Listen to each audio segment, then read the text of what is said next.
चलिए, स्वागत है आप सभी का मेरे यूट्यूब चैनल पर। तो जैसा कि आज मैंने अपने टेलीग्राम चैनल लक्ष्य जेआरएफ पर आपको बोला था कि आज नीट का एग्ज़ाम है, ठीक है? और आपको पता ही है कि बहुत ही बड़ा एग्ज़ाम जो होता है, वो NEET one of the exam है। तो इसमें क्या है कि हालाँकि चूँकि हमारा जो चैनल डेडिकेटेड है वो सीएसआईआर, नेट, जेआरएफ और पीजी एंट्रेंस, ठीक है? इन सब के लिए डेडिकेटेड है। बट आपको ये बात तो पता ही है कि पेपर कराने वाली जो कॉमन एजेंसी है, ठीक है? ये मैंने आपको कई बार बोला है, ठीक है? और मैं वापस से बता रहा हूँ कि जो पेपर कमाने कराने वाली कॉमन एजेंसी है वो एनटीए है, ठीक है? तो हमको एनटीए भाई ऑब्वियस सी बात है कि जो एग्ज़ाम करा रहा है, उस पे हमें पैनी निगाह बना के रखनी है कि वो कौन-कौन से और एग्ज़ाम कंडक्ट कराता है और कैसे क्वेश्चन्स दे रहा है। दूसरी इम्पोर्टेंट चीज़ है कि आपके एग्ज़ाम में भले ही आपका ब्रॉड सिलेबस है, बट जब आप कहते हैं कि कुछ बच्चों की ऐसी प्रॉब्लम होती है कि हम तो सेक्शन सी कर ले जाते हैं, बट हम सेक्शन बी के क्वेश्चन नहीं कर पाते हैं। या आप सुने होंगे कि आईसीएमआर हमारा नहीं हो पा रहा है क्योंकि वहाँ पे बहुत ही मतलब टू द पॉइंट क्वेश्चन पूछे जाते हैं, ऐसे लोगों के हाइपोथेसिस होती है। तो अगर आपको इस चीज़ पे वर्क करना है कि आप कैसे सेक्शन बी को इम्प्रूव कर सकते हैं और आईसीएमआर जैसे एग्ज़ाम को क्लियर कर सकते हैं, तो आपको इस जैसे एग्ज़ाम पर भी आपको ध्यान रखना होगा। ठीक है? इससे फ़ायदा क्या होगा? पहली बात तो आपकी प्रैक्टिस होगी, दूसरी चीज़ ये होगा कि किस तरीके से ये क्वेश्चन पूछ रहे हैं और बाकी आज मैंने ये नीट का पेपर ऑब्ज़र्व किया और मुझे बहुत सी ऐसे क्वेश्चन्स मिले जो वो मतलब किस तरीके से वो आपके एग्ज़ाम में भी महत्वपूर्ण है और उसके अलावा आज आपको ये भी पता चलेगा कि मैंने जो भी लेक्चर्स आपको कवर किए हैं, अगर आपने उसको बहुत अच्छे से पढ़ाई किया होगा, तो आज आपके क्वेश्चन सॉल्व हुए होंगे और अगर आपके क्वेश्चन सॉल्व नहीं हुए हैं, तो भी आपके लिए एक बड़ा प्रश्न चिन्ह है, आप अपने आप से पूछिए, ठीक है? और वो पूछने का मतलब ये नहीं है, मैं मानता हूँ कि अगर आप कोई भी क्वेश्चन को सॉल्व करते हैं, तो 50 में 50 तो कोई नहीं कर पाएगा, ठीक है? कुछ एक्सेप्शन केस होते हैं, उनको हटा दीजिए, बट फिर भी आपकी एफिशिएंसी 40 के अबव होनी चाहिए, ठीक है? अगर यहाँ तक अगर आपकी एफिशिएंसी नहीं है, ठीक है? आप एक एमएससी होल्डर हैं और उसके अलावा आप बहुत सारे कार्य कर रहे हैं, तो वो थोड़ा एक प्रश्नवाचक चिन्ह आपके लिए लग जाएगा, ठीक है? तो ये आप खुद को एनालिसिस कीजिए और समझिए कि हमें कैसे आगे अपनी गलतियों से सीखना है और दूसरा जो इम्पोर्टेंट फ़ायदा इन चीज़ों से होगा कि जब आपका खुद का एग्ज़ाम होगा,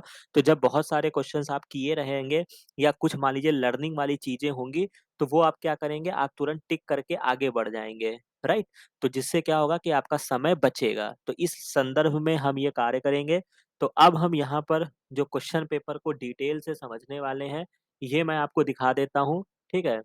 आप यहाँ पे इस क्वेश्चन पेपर को यहाँ पे आप देख सकते हैं, ये, ठीक है? तो जैसा कि ये आपको मैं ज़ूम कर देता हूँ, बाकी ये टेलीग्राम चैनल पे उपलब्ध है। हालाँकि मेरा तो सजेशन यही रहेगा कि आप इसमें सारे क्वेश्चन को सॉल्व करने का प्रयास कीजिए और नहीं सॉल्व हो रहा है, तो आप अपने आप से प्रश्न पूछिए, ठीक है? या उसको वापस से जाके आप रिकॉल करिए। बाकी अभी मैं केवल वही प्रश्न को उठा रहा हूँ, जिनको मैं अच्छे से अभी बिना किसी इधर-उधर के आपको एक्सप्लेन कर सकूँ और या फिर जो मैंने आपकी क्लासेस ली हुई है, ठीक है? तो मैं केवल अभी उन टॉपिक को अपने क्लासेस में जो भी मैंने इधर-उधर की बातें भी जो मैं आपको बताता रहता हूँ कि जब कोई वर्ड आता है तो आपने देखा होगा कि मैं उस वर्ड से रिलेटेड हर चीज़ को कवर करता हूँ। तो कैसे वो क्वेश्चन के रूप में आए हुए हैं, ये हम समझेंगे और जानेंगे, राइट?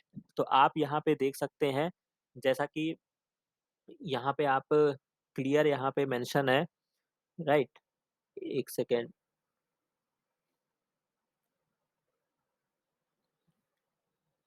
1 सेकंड आप थोड़ा-सा देखिएगा, वेट कीजिएगा 1 सेकंड।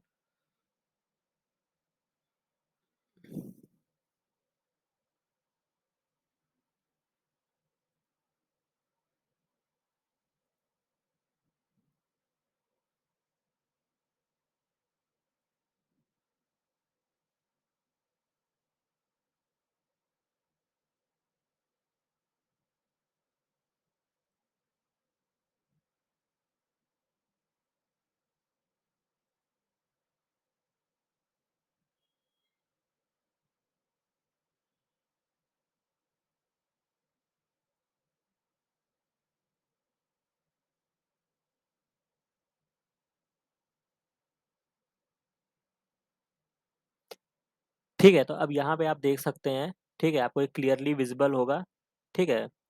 तो मैं यहाँ पे जैसा कि मैंने आपको बताया कि मैं कुछ क्वेश्चंस को ही सेलेक्ट करूँगा। तो जैसा कि आप यहाँ पे देख सकते हैं, यहाँ पर जो क्वेश्चंस मैं यहाँ पे आपको बताने वाला हूँ, वो क्वेश्चन है ये। जैसे इसमें क्वेश्चन में पूछा गया है 107 क्वेश्चन नंबर है, which one of the following statement is not true? तो पहली बात हमको ये समझना है कि क्वेश्चंस को हम कैसे अप्रोच रखेंगे, कैसे हम क्वेश्चंस को समझेंगे, ठीक है? पहले आपको ये देखना है कि वो करेक्ट पूछ रहा है कि इनकरेक्ट पूछ रहा है, राइट? तो यहाँ पे क्या पूछ रहा है, नॉट ट्रू बताना है रिगार्डिंग जेल इलेक्ट्रोफोरेसिस टेक्निक, ठीक है? तो जैसा कि मैंने आपको बताया था जब डीएनए मैंने आपको थोड़ा-सा इंट्रोडक्शन दिया था जब मैंने डीएनए फिंगरप्रिंटिंग का लेक्चर पढ़ाया था, ठीक है? तो वहाँ पे मैंने आपको बताया था, तो जैसा कि यहाँ पे हम ऑप्शंस को देख लेते हैं, जैसे कि यहाँ पे दिया हुआ है the separated DNA fragment are stained by using ethidium bromide. तो ये आपको पता ही है, बहुत ही इम्पोर्टेंट चीज़ है जो मैंने आपको अपने लेक्चर में बता रखा था कि चूँकि डीएनए जो होता है वो क्या होता है? डीएनए जो होता है वो नेकेड आई से नहीं दिखता है, तो हम इसको देखने के लिए क्या करते हैं ईटीबीआर सब्सटेंट का प्रयोग करते हैं। ये होता क्या है मैं यहीं पर आपको बता देता हूँ इंटरकैलेटिंग एजेंट इसको बोलते हैं। ठीक है? ये आप इससे शायद फ़ैमिलियर होंगे। तो क्या होता है ये इंटरकैलेटिंग एजेंट होता है, कहने का मतलब ये होता है कि जो ये डीएनए का जो ये डबल हेलिक्स होता है, ठीक है? ये इसके जो बेसेस होते हैं ये इसके बीच में जाके चला जाता है, समझ सकते हैं इस तरीके से। और फिर क्या होता है जब इस पे यूवी रेडिएशन डाला जाता है तो ये कौन से कलर का बैंड देता है जो मैंने आपको बताया था उस लेक्चर में? रेड ऑरेंज कलर का बैंड आपको देखने को मिलता है। ठीक है? ये इम्पोर्टेंट इन्फॉर्मेशन थी, इतनी ही इन्फॉर्मेशन पे ये क्वेश्चन डिराइव्ड था। तो पहला जो स्टेटमेंट है वो ट्रू है। फिर क्या दिया है the presence of chromogenic substrate give blue coloured DNA band on the gel. तो जैसा कि मैंने अभी बताया ऑरेंज कलर का बैंड आता है तो ये क्या हो गया फ़ॉल्स हो गया और यही आपको देखना था। तो इस वजह से ये ऑप्शन आपका करेक्ट हो जाएगा। बाकी अगर आप इसको और देखना चाहें तो स्टेटमेंट आप पढ़ सकते हैं ब्राइट ऑरेंज कलर का बैंड आपको मिलेगा जो मैं अभी आपको बता चुका हूँ can be observed in the gel when exposed to the UV light ठीक है and the process of extraction of separated DNA strands from gel को हम क्या बोलते हैं इल्यूशन ये लास्ट का स्टेप होता है तो ये इन्फॉर्मेशन से आपका ये जानकारी आपका हो जाता है कि आप कैसे इस क्वेश्चन को आप सॉल्व कर सकते थे ठीक है अब अगर हम इसमें डिटेल में और क्वेश्चंस को देखते हैं जो कि यहाँ पर आप देख सकते हैं, कुछ और क्वेश्चन्स भी हैं जो काफ़ी अच्छे पूछे गए हैं एग्ज़ाम में, राइट? तो उसमें से जो एक क्वेश्चन और है जिसको मैंने आपको अपने लेक्चर्स में पढ़ाया हुआ है, वो आप ये देख सकते हैं 115 राइट? तो 115 में पूछा गया है कि DNA polymorphism forms the basis of DNA polymorphism किस चीज़ पर आधारित है? कौन-सी टेक्निक में यूज़ किया जाता है? तो ये मेरा एक सेपरेट लेक्चर पड़ा हुआ है डीएनए फिंगरप्रिंटिंग का, वहाँ पे मैंने पूरा डिटेल में इस बात को कवर किया था और वही ये ऑप्शन होगा, डीएनए फिंगरप्रिंटिंग इसका करेक्ट आंसर होगा, right? Both genetic mapping and DNA fingerprinting तो जेनेटिक मैपिंग में पॉलीमॉर्फिज्म का यूज़ नहीं किया जाता है, गलत हो जाएगा। ट्रांसलेशन में भी नहीं करते हैं और जेनेटिक मैपिंग में भी हम नहीं करते हैं, राइट? तो यहाँ पर इतनी इन्फॉर्मेशन आपको क्लियर हो गई होगी। अब हम यहाँ पे कुछ और क्वेश्चन्स को देख लेते हैं, राइट? तो जो यहाँ पे और क्वेश्चन्स आपके मतलब के थे और जो मैंने आपको पढ़ाया हुआ है, वो आप यहाँ पे देख सकते हैं।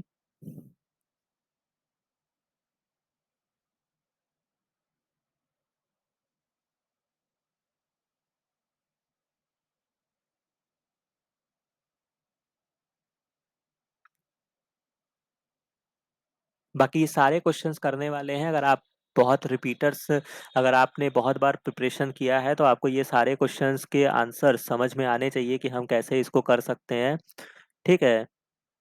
तो इस तरीके से है।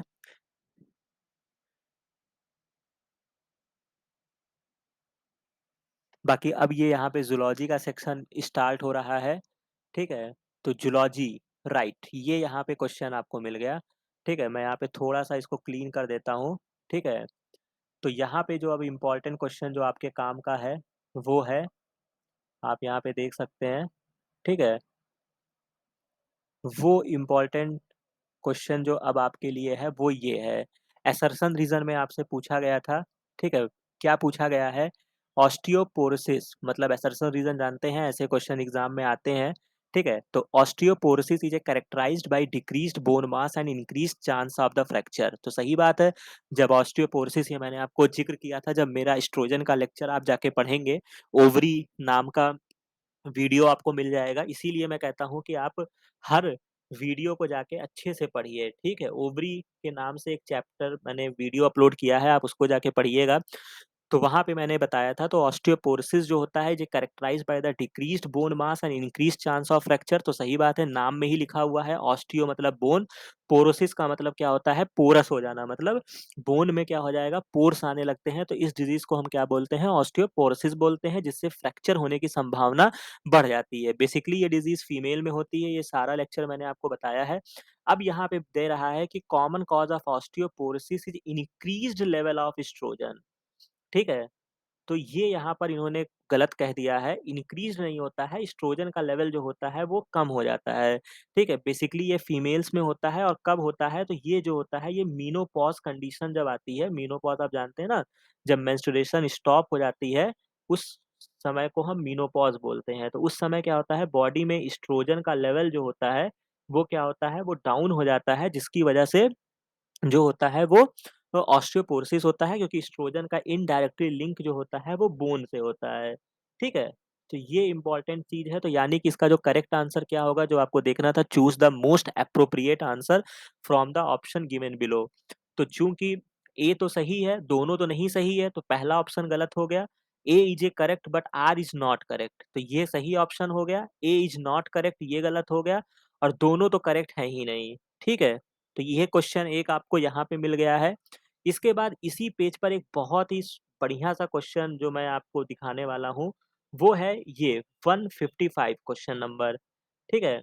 थोड़ा-सा आपको ये पीडीएफ में मिल जाएगा, अगर आपको थोड़ा क्लियर नहीं दिख रहा है तो आप इसको अपने पीडीएफ से खोल के देख लीजिएगा। तो यहाँ पे पूछा गया है जो इस तरीके से डीबीटी 2022 में भी क्वेश्चन पूछे गए और मैंने डीबीटी जब मैंने अपने शुरू में मैंने वीडियो बनाना शुरू किया है, तो वहाँ पे मैंने जब क्वेश्चन के पार्ट को एक्सप्लेन किया है, तब मैंने वहाँ पे ऐसे क्वेश्चन्स को एक्सप्लेन किया था और मैंने बोला था और अभी मैंने जो रिसेंट में प्रोटीन फोल्डिंग चैप्टर को अपलोड किया है, ठीक है? प्रोटीन फोल्डिंग चैप्टर को अपलोड किया है, तो वहाँ पे जब मैंने प्रोटीन का इंट्रोडक्शन दिया है, तो मैंने वहाँ पे पेप्टाइड बॉन्ड को बताया और बताया कि वहाँ पे डिहाइड्रेशन प्रोसेस होती है, ठीक है? उसी से रिलेटेड क्वेश्चन था और यही प्रोसेस जब आप कार्बोहाइड्रेट पढ़ते हैं, तो वहाँ पे जब ग्लाइकोसिडिक बॉन्ड का फॉर्मेशन होता है, ठीक है? वो भी क्या होता है डिहाइड्रेशन प्रोसेस होता है, तो ये एक कॉमन चीज़ है जो प्रोटीन और कार्बोहाइड्रेट के समय मतलब जब बॉन्ड का फॉर्मेशन होता है तो दोनों में क्या है कॉमन प्रोसेस है, राइट? तो ये आपको क्लियर हो गई। तो पूछ रहा है कि a dehydration reaction link to glucose molecule to produce maltose. तो जब दो ग्लूकोज के मॉलिक्यूल मिलते हैं तब माल्टोज बनता है। If the formula for glucose का दिया गया है C6H12O6 then what is the formula of maltose. तो यानी कि क्या हो रहा है कि 2 ग्लूकोज़ के मॉलिक्यूल जुड़ेंगे, यानी ग्लूकोज़ का जो फ़ॉर्मूला है उसको मल्टीप्लाई कर दीजिए। ग्लूकोज़ का फ़ॉर्मूला क्या था? C6H12O6 जब आप इसको मल्टीप्लाई करेंगे तो C12H24O11 आ जाएगा। इसमें तो कोई संदेह नहीं है, ठीक है? लेकिन क्या होता है कि इसमें एक वाटर का मॉलिक्यूल जो है वो रिमूव हो रहा है। तो जब इसमें वाटर का मॉलिक्यूल रिमूव हो रहा है तो क्या हो जाएगा? C12H22O 11, ठीक है? यहाँ पे आप देख सकते हैं C12H22O12 हुआ, लेकिन जब एक वाटर का मॉलिक्यूल निकल गया तो यहाँ पे क्या हो गया 2 हाइड्रोजन घटा दीजिए और 1 ऑक्सीजन घटा दीजिए, तो इसका जो करेक्ट आंसर बनेगा वो C12H22O11 है। तो ये बहुत ही अच्छा क्वेश्चन है, ठीक है? इसको मैं नीट के लेवल से काफ़ी अच्छा मानूँगा कि ज वहाँ पे बच्चों को टाइम देना पड़ा होगा ऐसे क्वेश्चंस के लिए। तो इसको आप थोड़ा-सा अच्छे से लीजिएगा, क्या पता आपके एग्ज़ाम में जो अभी क्वेश्चंस पूछे गए थे वहाँ पे उन्होंने केवल फ़ॉर्मूले को दिया था, मतलब मॉलिक्यूलर वेट से रिलेटेड उन्होंने पूछा था, राइट? लेकिन यहाँ पे थोड़ा-सा वेरिएशन है, तो क्या पता कि नेक्स्ट टाइम एनटीए आपसे इस तरीके का क्वेश्चन पूछ ले। अब हम यहाँ पे जो फर्दर क्वेश्चंस को देखने वाले हैं, वो है अ,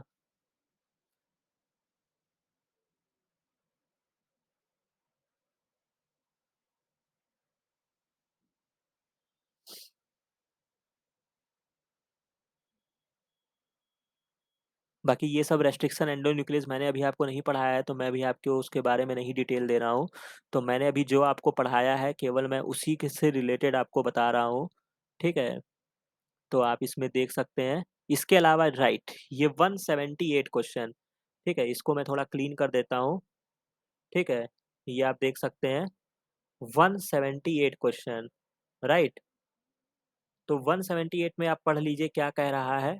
तो 178 में सीधा-सा आपसे क्वेश्चन पूछा गया है कि माइकोप्लाज़्मा, इसका भी एक सेपरेट लेक्चर अवेलेबल है और उतने ही जितना मैंने पढ़ाया है, उतने से ही क्वेश्चन ये यहाँ पे पूछा गया है। तो माइकोप्लाज़्मा में 2 स्टेटमेंट आपको दिए गए हैं और आपको उसमें से सही स्टेटमेंट का चयन करना है, ठीक है? तो जैसा कि आपको पता है, mycoplasma can pass through less than 1 micron filter size.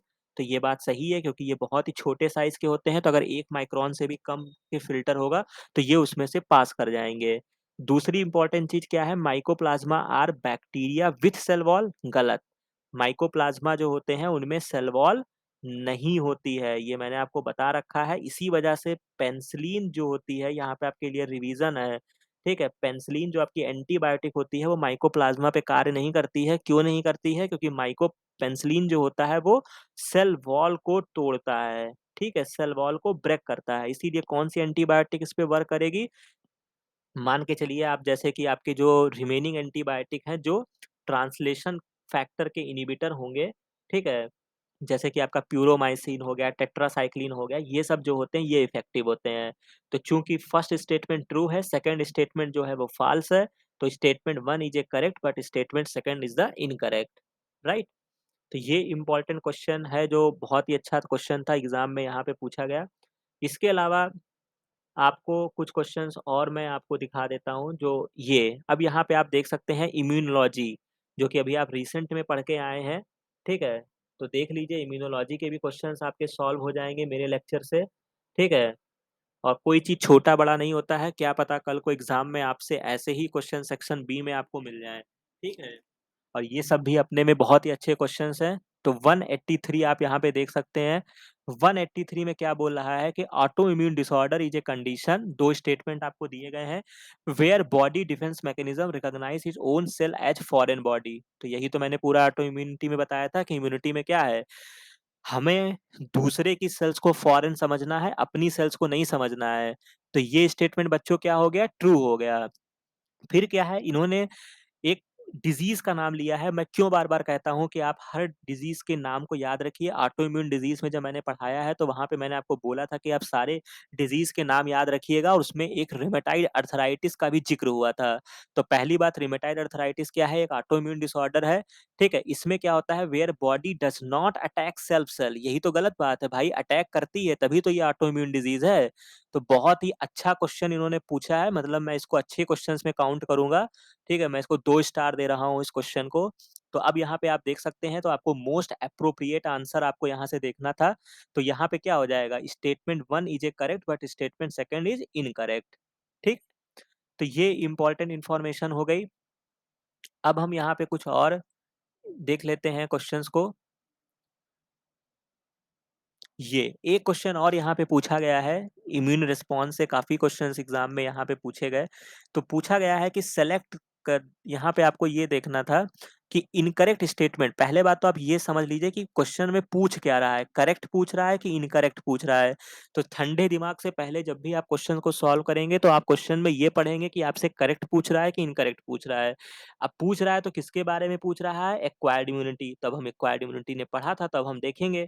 तो पहला स्टेटमेंट क्या बोल रहा है? एनाम्नेस्टिक रिस्पॉन्स, ठीक है? अब पहली बात तो ये है कि अगर आप नए होंगे तो आप सोचेंगे कि अरे ये कौन-सा टर्म दे दिया है, लेकिन मैंने अपने यूट्यूब के लेक्चर में बताया है कि एनाम्नेस्टिक रिस्पॉन्स क्या होता है, ठीक है? जो सेकेंडरी रिस्पॉन्स होता है, उसका जो दूसरा नाम है, उसको एनाम्नेस्टिक रिस्पॉन्स बोला जाता है, ठीक है? अब नहीं पता होगा तो क्वेश्चन छोड़ के चले आओगे कि यार पता नहीं क्या इतना हाई-फाई चीज़ पूछ लिया है, ठीक है? तो ऐसा तो कुछ नहीं है यहाँ पे। एनाम्नेस्टिक रिस्पॉन्स यानी secondary response is elicited on the subsequent encounter with the same pathogen. तो सही बात है, सेकेंडरी रिस्पॉन्स कब आएगा? जब वही पैथोजन आपकी बॉडी में दोबारा एंटर करेगा, तो ये स्टेटमेंट ट्रू हो गया। Anamnestic response is due to memory of the first encounter, obvious सी बात है, ये जो रिस्पॉन्स होता है, ये आपका फास्ट होता है सेकेंडरी रिस्पॉन्स, ठीक है? फास्ट क्यों होता है? क्योंकि आपके पास मेमोरी है, ये सारी बातें मैंने आपको बताई है।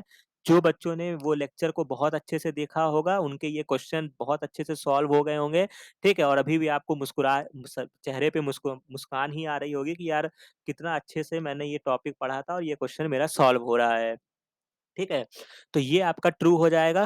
फिर इन्होंने क्या बोला है, acquired immunity is a non specific type of defence present at the time of birth. भाई ये तो घोर गलत इन्होंने बोला है। एक इसको मैं फ़ाल्स क्या मतलब आप डबल फ़ाल्स बोल सकते हैं कि पहली बात एक्वायर्ड और innate, innate time of birth से होती है ना, तो ये तो उन्होंने गलत बोल दिया। एक्वायर्ड इम्यूनिटी की तो बात ही नहीं हो रही है और primary response is produced when our body encounter to the pathogen for the first time, तो ये बात सही है। जब हमारी पहली बार इनकाउंटर होगा तो वो हमारा क्या होगा, प्राइमरी रिस्पॉन्स होगा। तो जो इनकरेक्ट स्टेटमेंट है वो यहाँ पे थर्ड है। तो आपको इंपॉर्टेंट चीज ये भी जानना है कि कभी भी क्वेश्चंस आपको करेक्ट आंसर पता है ये इंपॉर्टेंट नहीं है, बाकी रिमेनिंग ऑप्शंस क्यों गलत हैं, जिस दिन आपको ये बात पता चल जाएगी उस दिन आपका सिलेक्शन हो जाएगा। ठीक है, ये बात आप याद रखिएगा। ठीक है, ये बहुत ही इम्पोर्टेंट चीज़ है कि रिमेनिंग ऑप्शंस क्यों गलत हैं, इस बात का ज्ञान होना बहुत आवश्यक है। ठीक है? तो 2 क्वेश्चन इम्यूनोलॉजी के थे जो आपके सही हो गए। अब एक क्वेश्चन और आप देख सकते हैं, ये मैचिंग में पूछा गया था। ठीक है?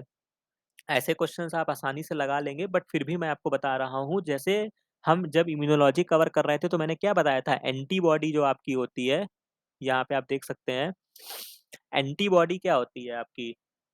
एंटीबॉडी जो होती है वो ग्लोबुलिन ही तो होती है। ठीक है? 1 सेकंड यहाँ पे कुछ गड़बड़ी हो रही है। एंटीबॉडी जो होती है, वो आपका क्या होता है? ग्लोबुलिन होता है। तो ग्लोबुलिन को मिला दीजिए बी का थर्ड से, तो यहाँ पे एक ही ऑप्शन में दिया है, ठीक है? इतने से आपका आंसर निकल गया, ठीक है? बाकी आप जानते ही हैं ग्लाइकोजन जो होता है वो स्टोरेज प्रोडक्ट होता है। अब आपके केस में ज़्यादातर क्या पूछेगा? ग्लोबुलिन के बारे में पूछेगा कि ये अल्फ़ा है, बीटा है, गामा है, क्या है? तो आप क्या आंसर करेंगे? गामा ग्लोबुलिन होता है। बस इतनी सी इन्फॉर्मेशन, आपका काम पूरा हो जाएगा। तो 3 क्वेश्चन आपके इम्यूनोलॉजी से यहाँ पे मिल गए जो आप पढ़े थे। अब इसके बाद जो एक और क्वेश्चन यहाँ पे पूछा गया है, डायबिटीज़ का क्वेश्चन है जो मेरे इंसुलिन चैप्टर में आपको मिल जाएगा। ठीक है? अगर आपने वहाँ पे देखा होगा तो ये क्वेश्चन भी आपका सॉल्व हो जाएगा और बहुत बढ़िया शानदार क्वेश्चन इन्होंने पूछा है। ठीक है? और ये थोड़ा-सा कंट्रोवर्शियल भी क्वेश्चन बनेगा आगे जाके। ठीक है? अभी देखिएगा कि इसमें एनटीए ने क्या घुमाया है और अब जब एनटीए की फाइनल आंसर की आती है तो वो क्या बोलते हैं। ठीक है? तो अब इसको समझिए। पहली बात क्या है, statement related to human insulin के बारे में कहा जा रहा है जो कि दिया गया है। कौन सा स्टेटमेंट करेक्ट है अबाउट जेनेटिकली इंजीनियर्ड इंसुलिन। ठीक है, तो जब मैंने इंसुलिन आपको पढ़ाया था तो आपने ये सारी इंफॉर्मेशन आपने पढ़ी थी। तो सबसे पहली बात क्या होता है, जब इंसुलिन हमारी बॉडी में सिंथेसिस होती है तो वो प्रो हार्मोन के फॉर्म में होता है, जिसमें एक्स्ट्रा चेन होती है जिसको हम सी पेप्टाइड कहते हैं। मतलब इंसुलिन जो मैच्योर इंसुलिन होता है उसमें ए पेप्टाइड होता है, बी पेप्टाइड होता है, डाइसल्फाइड लिंकेज होता है। लेकिन जो प्रो इंसुलिन होता है उसमें एक एक्स्ट्रा पेप्टाइड होता है जिसको हम सी पेप्टाइड बोलते हैं, राइट? तो यहाँ पे इन्होंने ये क्वेश्चन पूछा, तो ये बात तो सही है, प्रो हार्मोन इंसुलिन जो होता है उसमें एक्स्ट्रा पेप्टाइड हो गया। इसके बाद A peptide and B peptide chain of insulin were produce separately in the E coli में बनाया जाता है, ये बात सही है। एक्सट्रैक्ट किया जाएगा और बाद में उनमें डाइसल्फाइड लिंकेज को जोड़ दिया जाएगा। ये भी बात सही हो गई, ठीक है? इसके बाद insulin used for treating diabetes was extracted from cattle and pigs, तो ये गलत है, ऐसा कुछ नहीं है। Pro hormone insulin need to be processed for converting into a mature and functional hormone, तो ये बात सही है क्योंकि जब उसको फंक्शनल फॉर्म में आना होता है तो सी पेप्टाइड को रिमूव करना होता है, राइट? इसके बाद some patient develop allergic reaction foreign to the foreign insulin, तो ये नहीं होता है क्योंकि जब आपका इंसुलिन बन जाता है तो ऐसा नहीं है कि उसको वो फॉरेन ट्रीट करते हैं, क्योंकि वो जेनेटिक इंजीनियर बनता है तो उतने में उसमें उनको ऐसा बनाया जाता है कि वो फॉरेन ट्रीट नहीं होते हैं, तो ये तो फॉल्स हो गया। बाकी जो मोटा-मोटा आपका सही है वो बी होना चाहिए, तो कैसे आप ट्रेस करेंगे, तो सबसे पहले आप ये देखिए कि बी किसमें-किसमें है। तो तीसरे में नहीं है बी और दूसरे में नहीं है बी। अब पहले ऑप्शन में दिया है और इसमें दिया है, ठीक है? लेकिन यहाँ पर जो सबसे बड़ा खेल एनटीए ने किया है और जो बच्चों के साथ वहाँ पे प्रॉब्लम हुई होगी और जो मैं अभी थोड़ा-सा यहाँ पे देख भी रहा था, जो अभी कुछ टीचर्स यहाँ पे वीडियो अपलोड कर रहे हैं नीट सॉल्यूशन को लेकर, तो वहाँ पर भी थोड़ी-सी कंट्रोवर्शियल चीज़ें हैं ये। और वो क्या है कि इन्होंने यहाँ पे जो पूछा है जेनेटिकली इंजीनियर्ड इंसुलिन पूछ रहे हैं। भाई आप ऐसे इसको कैसे इग्नोर कर सकते हैं? तो जब जेनेट ये जो आपके जब हमारी बॉडी में बनता है तब वो प्रो हार्मोन के फॉर्म में बनता है भाई। जब हम जेनेटिक इंजीनियरिंग में बनाते हैं, ये मैंने आपको बताया हुआ है, तब ई कोलाई में बनाएँगे, सीधा ए और बी चैन बना देंगे हम, ठीक है? उसमें फिर हम सी पेप्टाइड का काम ही नहीं रखेंगे। क्यों हम इतना ज़हमत उठाएँगे कि हम बे जिस चीज़ को हमें लाना ही नहीं है सिस्टम में, तो जब हम जेनेटिकली इंजीनियर करके बनाएँगे तो हम उसको क्यों बनाएँगे? तो इस वजह से जो इसका एप्रोप्रिएट आंसर होना चाहिए वो बी ओनली होना चाहिए, ठीक है? जो मुझे ऐसा लग रहा है कि ये इसका जो है वो ज़्यादा सही आंसर है, ठीक है? बट बहुत सारे बच्चों ने इसमें ए, बी, डी ये भी ऑप्शन टिक किया होगा। बट अब इंटरेस्टिंग बात ये होने वाली है कि एनटीए क्या आंसर देता है, राइट? बट आप अगर मेरे चीज़ों को पढ़े होंगे लेक्चर्स को तो आप बहुत ही आसानी से ये क्वेश्चन कर सकते हैं, ठीक है? तो ये इम्पोर्टेंट इन्फॉर्मेशन आपके लिए हो गई। अब इसके बाद हम यहाँ पे कुछ और क्वेश्चन्स को देख लेते हैं जो एग्ज़ाम में एकदम सीधा पूछा गया था और वो क्वेश्चन है ये लास्ट क्वेश्चन है, ठीक है? जो कि आपको यहाँ पे देखना होगा। ठीक है? और वो क्वेश्चन ये है, बाकी इसमें बहुत सारे तो क्वेश्चन ऐसे हैं बट अनफॉर्च्यूनेटली अभी मैंने उन सब चीज़ों को कवर नहीं किया है, नहीं तो बायोटेक से भी बहुत अच्छे-अच्छे क्वेश्चन हैं, मॉलिक्यूलर बायोलॉजी से हैं और मेरा आपके लिए सजेशन है अगर आपने थोड़ी बहुत भी ये तैयारी कर रहे हैं, तो आप इस पेपर को ज़रूर सॉल्व कीजिएगा और इसके सॉल्यूशंस को भी देखिएगा और सीखिएगा कि मैं इसमें आगे कैसे और अच्छा कर सकता हूँ, राइट? तो इसमें अब यहाँ पे जो पूछा गया है वो पीटीएच हार्मोन से रिलेटेड पूछा गया है। ठीक है? Which of the following are not the effect of PTH? PTH का कौन-सा इफेक्ट नहीं है? तो पीटीएच जैसा कि मैंने आपको बताया था कि stimulate the process of bone resorption ये पहला ऑप्शन दिया है तो ये ट्रू है। क्योंकि पीटीएच क्या करता था? पीटीएच क्या करता था? ये आपकी बोन है मान लीजिए, ठीक है? ये आपकी बोन है तो पीटीएच क्या करता था जब आपके ब्लड में कैल्शियम का लेवल डाउन होता था, तो पीटीएच क्या करेगा? बोन में क्या होता है? ये जो आपका बोन है ये कैल्शियम का रिज़र्वायर है, तो यहाँ से क्या करेगा पीटीएच कैल्शियम को घसीट के लाएगा ब्लड में। तो यानी कि पीटीएच जो करेगा वो प्रोसेस ऑफ बोन रिज़ॉर्प्शन यानी कि बोन्स में से कैल्शियम को निकालेगा यानी डीमिनरलाइज़ेशन करेगा। तो ये ऑप्शन ट्रू हो गया। ठीक है? यानी कि ये तो करता ही है। इसके अलावा decrease calcium level in the blood नहीं, नहीं, नहीं भाई ये तो फ़ाल्स है। इनके अकॉर्डिंग फ़ाल्स है क्योंकि ये तो कैल्शियम के लेवल को जब पीटीएच कार्य करेगा तो कैल्शियम के लेवल को तो इंक्रीज़ करेगा। पहले डिक्रीज़ था लेकिन अब इंक्रीज़ करेगा वो। ठीक है? तो ये स्टेटमेंट फ़ाल्स हो गया। इसके बाद resorption of calcium by renal tubule तो ऑब्वियस सी बात है कि ये जो आपके विटामिन डी वगैरह रीनल्स किडनीज़ में जो फ़ॉर्मेशन होता है वहाँ भी थोड़े बहुत कैल्शियम पाए जाते हैं। तो वहाँ से भी ये क्या करेगा कैल्शियम को रिमूव कराएगा। तो ये बात ट्रू हो गई। इसके बाद decrease the absorption of calcium from digestive food तो ये ऐसा कुछ नहीं करेगा। इंक्रीज़ मेटाबॉलिज़्म ऑफ कार्बोहाइड्रेट इससे भी इसका कोई लेना-देना नहीं है। तो आप बी को सर्च कर लीजिए। बी कहाँ-कहाँ पे दिया है तो ए, ई में नहीं है, यहाँ पे नहीं है। बी एंड यहाँ पे सी दिया है और यहाँ पे ई दिया है। ठीक है? और ये दिया गया है, तो इसमें जो आपका ऑप्शन बनेगा, ठीक है? सी तो ट्रू है, तो यहाँ पे सी भी नहीं होगा, तो जो आपका करेक्ट ऑप्शन निकलेगा वो बी, डी, ई होगा, ठीक है? तो ये इम्पोर्टेंट पार्ट हो गया है जो मैंने यहाँ पे आपको थोड़ा-सा डिस्कस यहाँ पे मैंने आपका किया, ठीक है? आशा है कि ये आपको काफ़ी अच्छा लगा होगा और आपने खुद से भी इसमें से क्वेश्चंस को सॉल्व किया होगा, ठीक है? और अगर नहीं सॉल्व किया है, तो आप इसको वापस से सॉल्व कीजिए, चाहे यूट्यूब पर आप बहुत सारे लेक्चर्स आपको मिल जाएँगे, वहाँ पे आप जाके इनका करेक्ट एक्सप्लेनेशन देखिए, इन क्वेश्चंस को सॉल्व कीजिए। बाकी ये वीडियो अच्छा लगा हो तो इसको लाइक, शेयर और सब्सक्राइब ज़रूर कीजिएगा। बाकी मिलते हैं नेक्स्ट लेक्चर के साथ।